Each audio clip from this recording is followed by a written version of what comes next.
All right, welcome back to another episode of the NBA 2K20 Career Sim LeBron James clones. This is episode 13, so season 12. We're in 2031.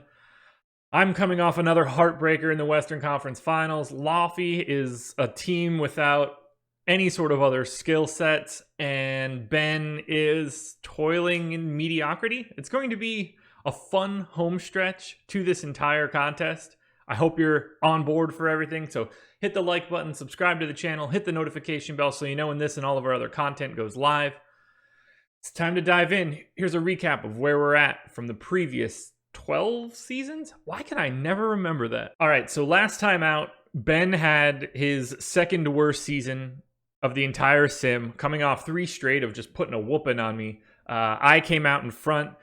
He didn't pick up a all-star appearance because of an injury, which really helped me out. Loughran actually had the second highest score last year.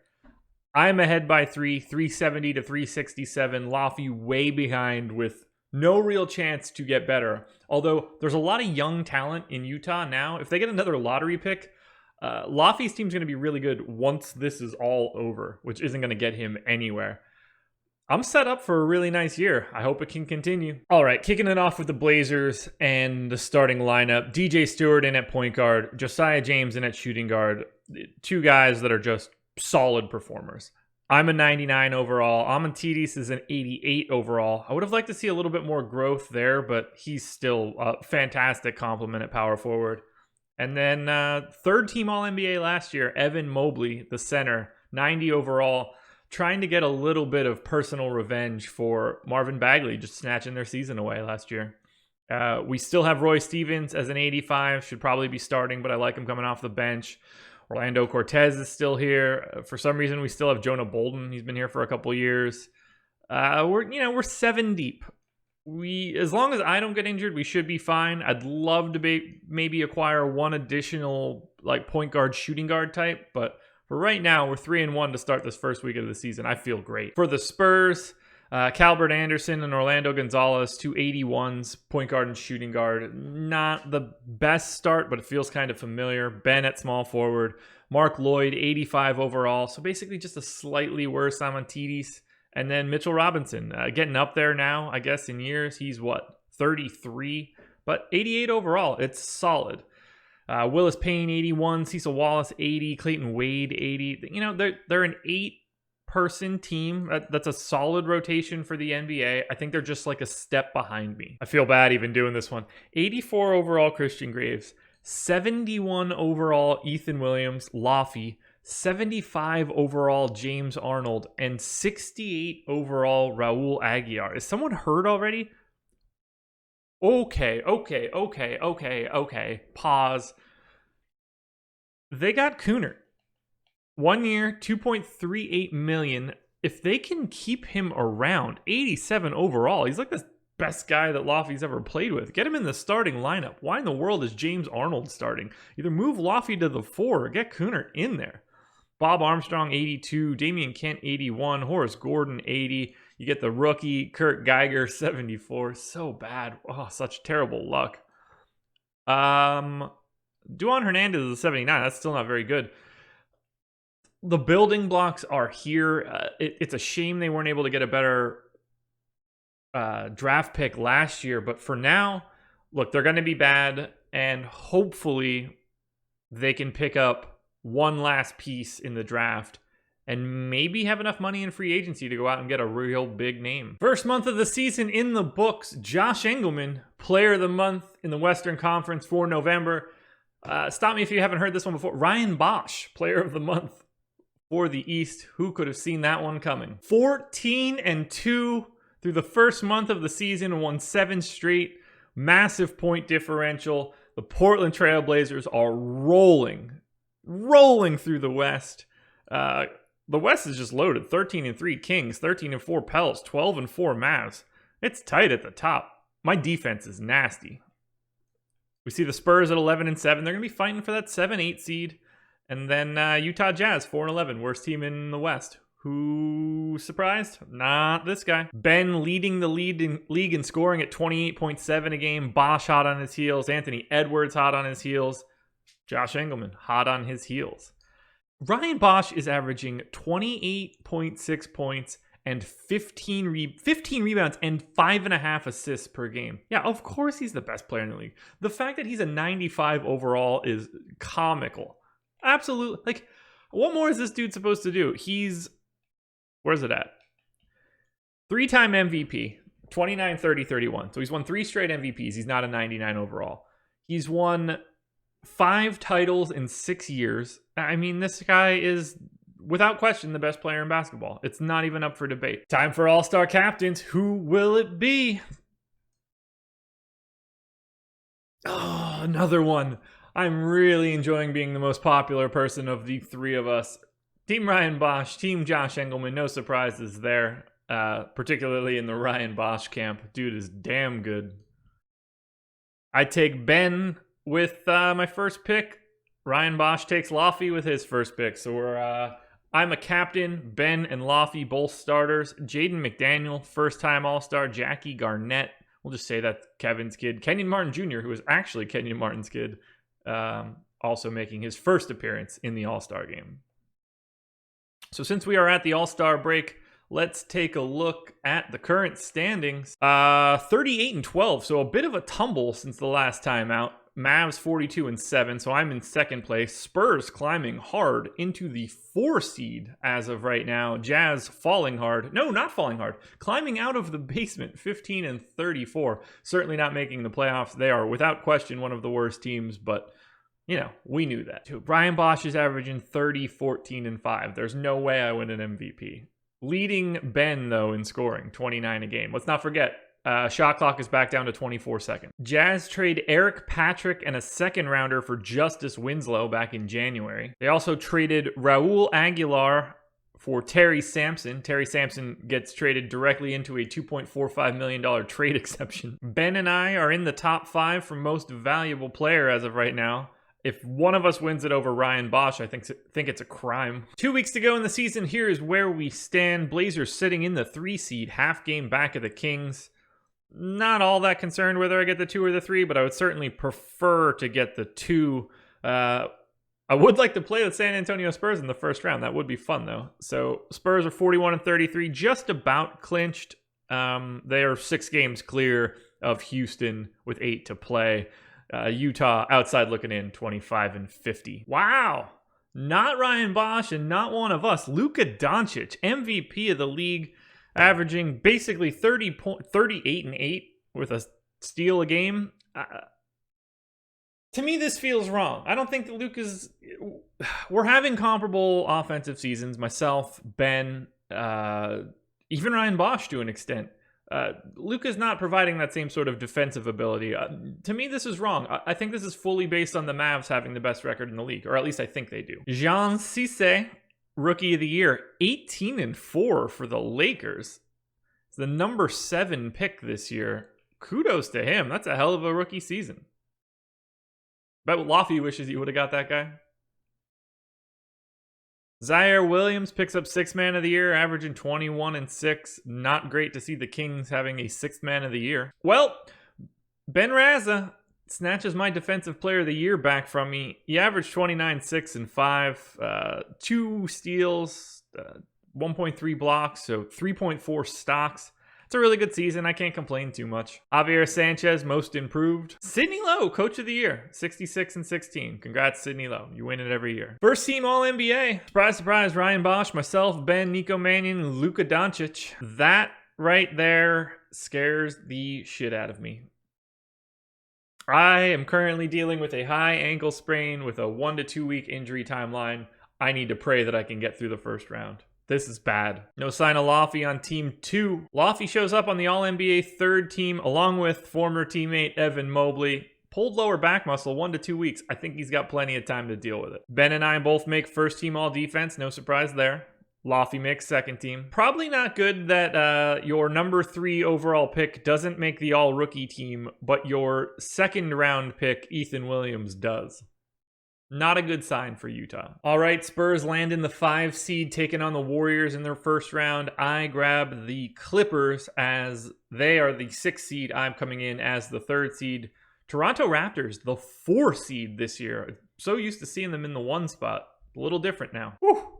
Spurs, clean sweep of the Golden State Warriors. They win the closeout game by 3. They won by 1 in game 1, blew them out in game 2, pretty much blew them out in game 3.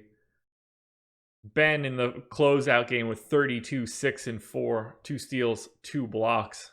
It's good for Ben. I'm up 3-1. Can we get it done? Just want to point out that I outscored them 50-25 in the 3rd quarter and lost because I lost the 4th quarter by 17.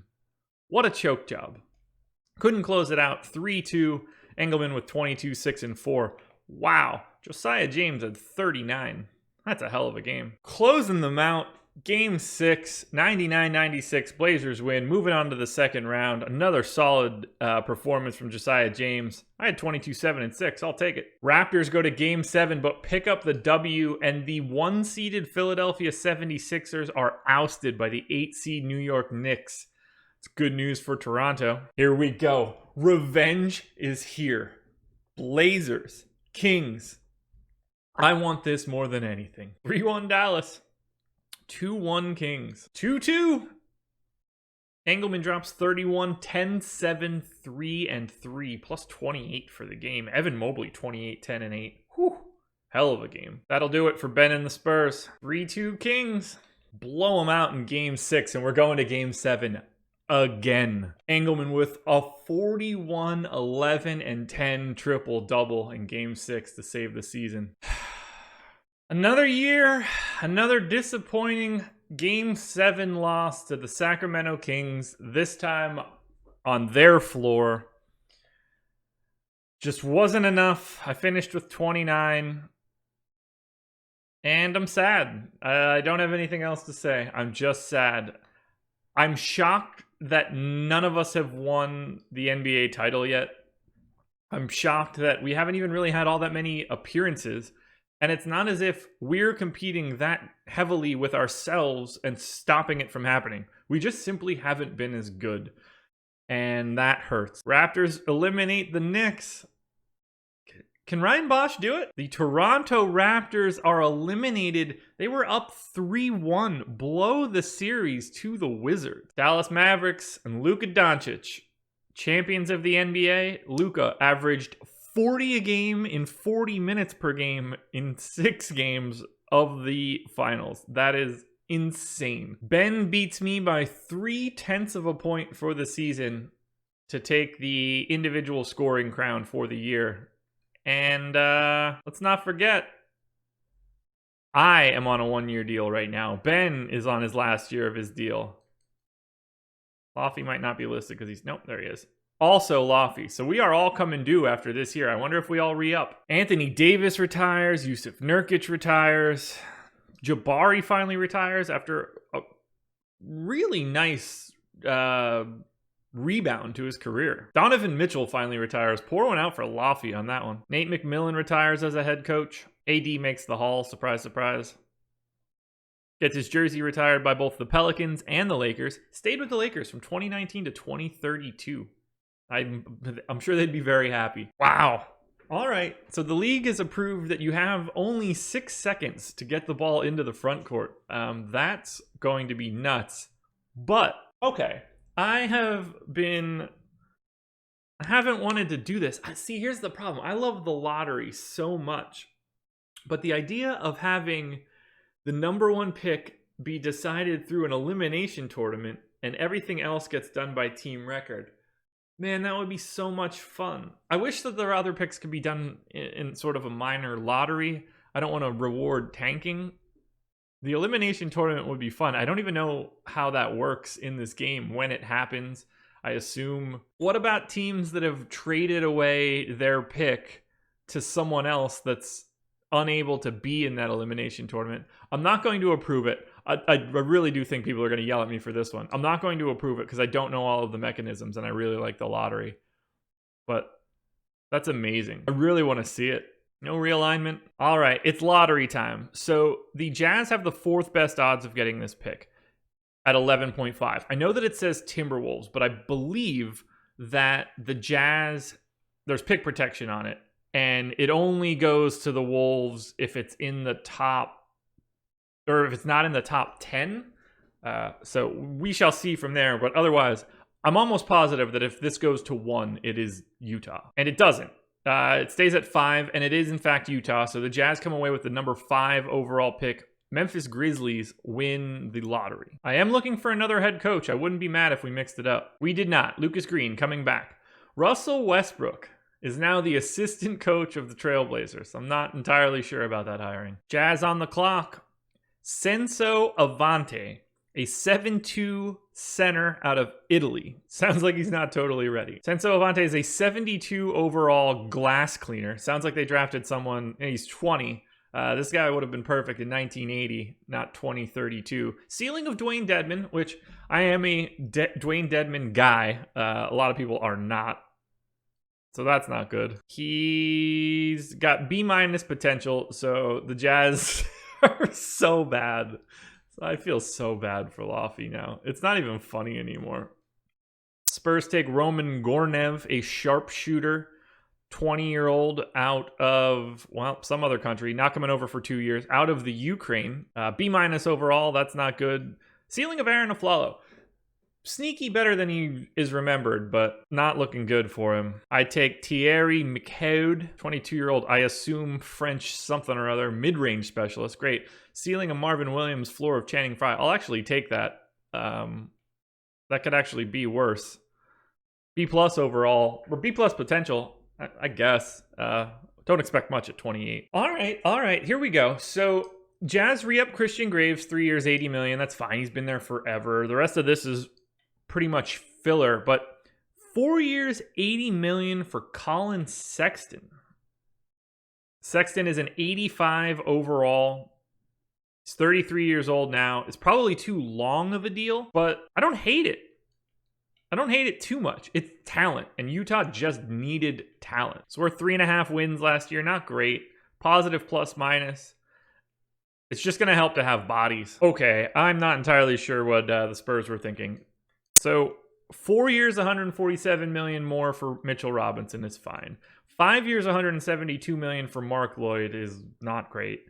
4 years, $100 million for Calbert Anderson. I mean, we're talking what? 260. We're talking about $400 million doled out to 3 guys that were already on the team. And you're kind of like at best a 4 seed. They're a man away. All right, there's the deal you fully expected. Amontidis gets 5 years, 180. We bring back DJ Stewart for 465. Orlando Cortez gets 4 and 100. We know the core's sticking around at this point. All right, finally we check out player progression. Clearly still a 99. Evan Mobley a 90. Amontidis drops 2. That's not awesome. Become slightly less physical, slightly less rebounding, slightly less inside. That's fine, I guess. He's an A+ shooter. We stretch the floor really well, but that's a little scary to me. Roy Stevens doesn't take any sort of jump in an overall aspect, but up in 3-point, up in perimeter D and playmaking. So happy to have him there. 85 overall, really solid. Man, we spend a lot of money on these guys. I might have to let Evan Mobley might end up walking. Both myself and Evan Mobley are on 1-year deals, making 40-something million. We've already got a couple $100 million contracts out there. That's kind of scary. Josiah James only up 1, but did some. Yeah, I bet he's an offensive threat. A lot of scoring in the playoffs. Orlando Cortez just got his deal. Scoring machine. DJ Stewart got his deal. All-around two-way player. We're deep, man. I love this team. Ben's a 99. Mitchell Robinson dislocated his right patella tendon, and they gave him 4 years and $147 million. That seems like a great idea. Just absolute genius. So he's down 2. Mark Lloyd jumps the spot. I don't hate that contract nearly as much as I did before. Willis Payne, 82, gets a point. Calbert Anderson gets an extra point. Julian Hughes gets an extra point. Roman Gornev is a 71. Yikes. Feel bad even doing this. Salafi's a 99. Sexton an 85. Christian Graves is an 84. Bob Armstrong. Damian Kent gets a 2-point jump. Horace Gordon gets a 2-point jump. Geiger gets 2. Juan Hernandez dropped 5. He is useless. it's going to be another awful season for the Utah Jazz. Alrighty, season 12 is in the books, and thanks to a Defensive Player of the Year victory, Ben sneaks out the win. 46-34 for this season. Laffy with another respectable 16. You cannot complain there for someone that didn't make the playoffs, but Ben and I, because of our team success, Ben and I sort of block him out in first team All-NBA and first team All-Defense, but Laffy's right there. Second team All-NBA, second team defense. He's just missing the talent to go around with the team.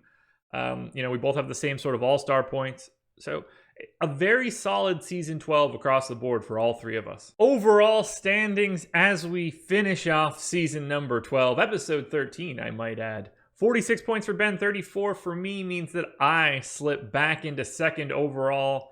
Ben leads 413 to 404, but more importantly, with the 16 points that Laffy accrued here, his second best total ever, he is now over 100. Congratulations, Dave, on crossing the 100-point barrier. 300 more to go, and you can make this a contest. And that's it for Wednesday. That was sad. The Spurs never really had a chance, and once again, I ran into the juggernaut known as the Sacramento Kings that I just simply cannot beat. But I'll be coming for them tomorrow. We've got 2 more this week, seasons 13 and 14, before we take a break for the weekend. Thank you for joining me. Hit the like button, subscribe, notification bell. You guys know it all. One of these days, one of us is going to win an NBA title. I just pray that it's me.